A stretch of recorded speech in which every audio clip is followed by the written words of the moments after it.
কোনো রকম ঝামেলা ছাড়াই একদম অল্প সময়ে আজ আমি ছোট মাছ দিয়ে এমন একটা রেসিপি শেয়ার করব, যেটা একবার খেলে প্রতিদিনই খেতে ইচ্ছে করবে, এটা আমি গ্যারান্টি দিয়ে বলতে পারি। নমস্কার বন্ধুরা, শ্বশুর বৌমা রান্নাঘর অ্যান্ড ব্লগ চ্যানেলে সকলকে স্বাগত। তাহলে কি করে রেসিপিটি তৈরি করব সেটাই দেখে নেওয়া যাক। সবার প্রথমে এইখানে আমি মায়া মাছ নিয়েছি, এগুলোকে অনেকে আবার মোরলা মাছ বলে। এবার এই মাছগুলো বেছে নেব। সকলেই মাছ বাছতে পারে, তবে যারা প্রথমবার এই ছোট মাছটা রান্না করবেন তাদের জন্যই কিভাবে বাছতে হয় সেটাই আমি শেয়ার করলাম।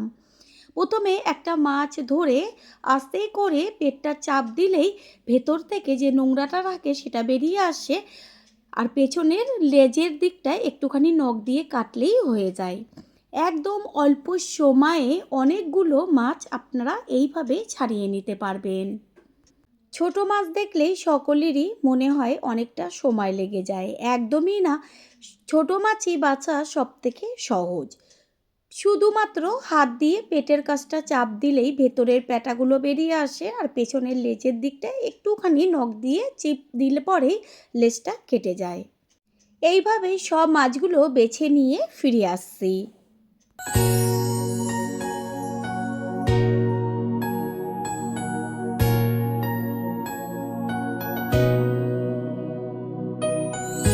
সমস্ত মাছগুলো বেছে নেওয়া হয়েছে। এবার একটা ঝুড়ি বা ঝাঁকির মধ্যে মাছগুলোকে রেখে এর মধ্যে লবণ দিয়ে হাত দিয়ে প্রথমে চটকে নিতে হবে।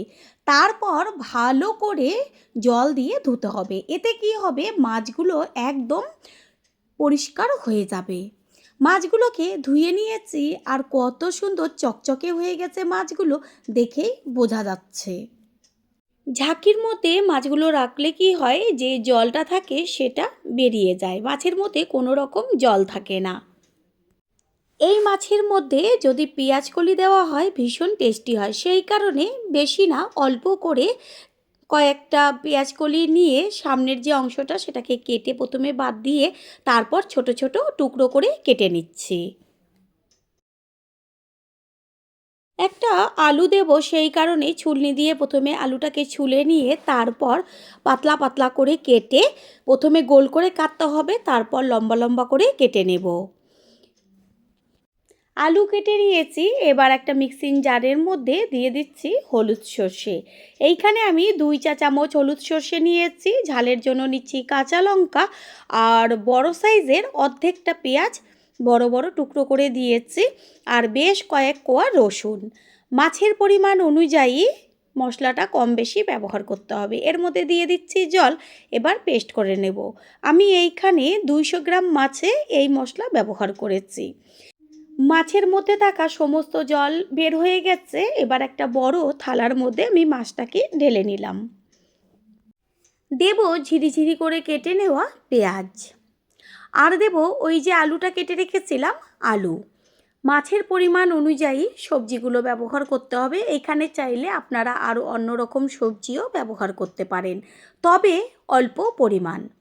একদম অর্ধেকের থেকেও কম দিয়েছি বেগুন, আর দিয়ে দিচ্ছি পেঁয়াজ কলি। ওই যে সর্ষে রসুন পেঁয়াজ কাঁচা লঙ্কা একসাথে পেস্ট করে রেখেছিলাম, সেই মশলাটা এবার এর মধ্যে দিয়ে দিচ্ছি। দেব ছোট ছোট করে কেটে নেওয়া টমেটো, আর বেশ কিছুটা পরিমাণ কুচিয়ে নেওয়া ধনেপাতা। স্বাদের জন্য দেব পরিমাণ অনুযায়ী লবণ। কালারের জন্য দেব ছোট চামচের 1 চা চামচ কাশ্মীরি লঙ্কার গুঁড়ো, আর পরিমাণ অনুযায়ী হলুদ গুঁড়ো।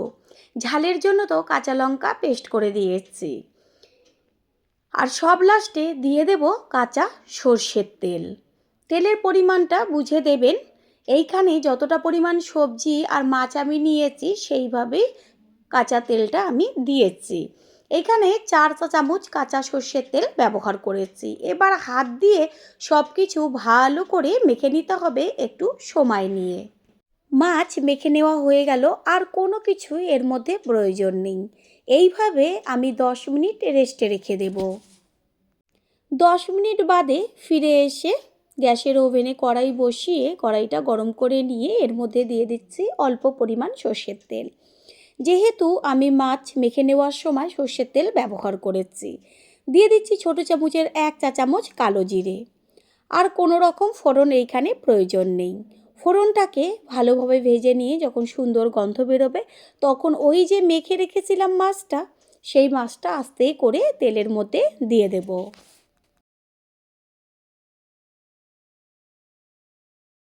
মাছ কড়াইতে দেওয়ার পরে আস্তে করে খুন্তি দিয়ে চারদিকে একটু ছড়িয়ে দিয়ে তারপর গ্যাসের ফ্লেম হাই করে দেব, কারণ এই সময় মাছের থেকে একটু জল ছাড়বে। সেই কারণে হালকা করে 2 থেকে 3 মিনিট এইভাবে রান্না করে নেব গ্যাসের ফ্লেম হাই রেখে। পুরনো বন্ধুদের সবসময় আমাদের পাশে এইভাবে ভালোবেসে থাকার জন্য অনেক অনেক ভালোবাসা। 3-4 মিনিট এইভাবে একটু রান্না হওয়ার পরে এর মধ্যে ওই যে থালার মধ্যে যে মশলা মাখানোটা ছিল, সেটার মধ্যে সামান্য জল দিয়ে এবার মাছের মধ্যে দিয়ে দেব।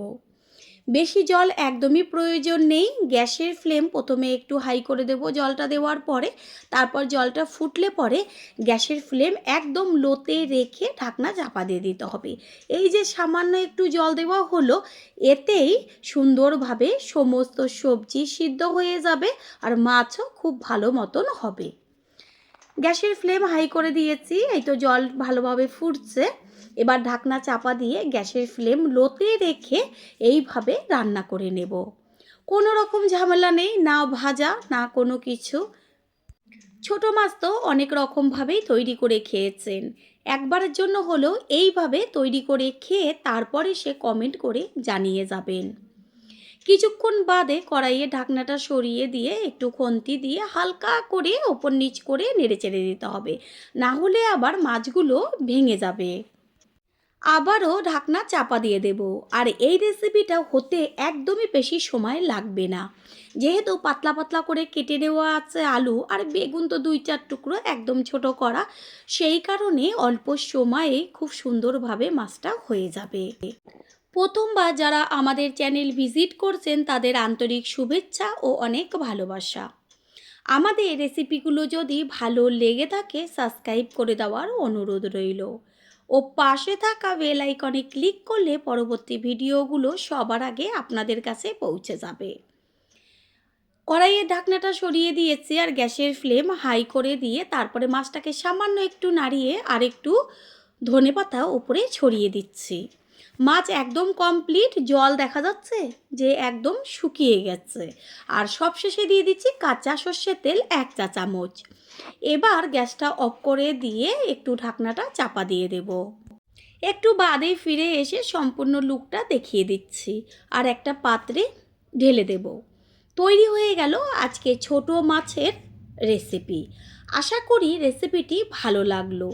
আর যদি ভালো লেগে থাকে একটা লাইক, কমেন্ট, পারলে একটা শেয়ার করে অবশ্যই জানাবেন। আপনাদের দেওয়া একটা লাইক ও লাইকের পাশে থাকা হাইপ আর একটা শেয়ার আমাদের কাছে অনেক অনেক গুরুত্বপূর্ণ। All friend, thanks for watching my video. আপনারা সকলে ভালো থাকবেন, সুস্থ থাকবেন। আবারও দেখা হবে অন্য কোনো রেসিপির এপিসোডে।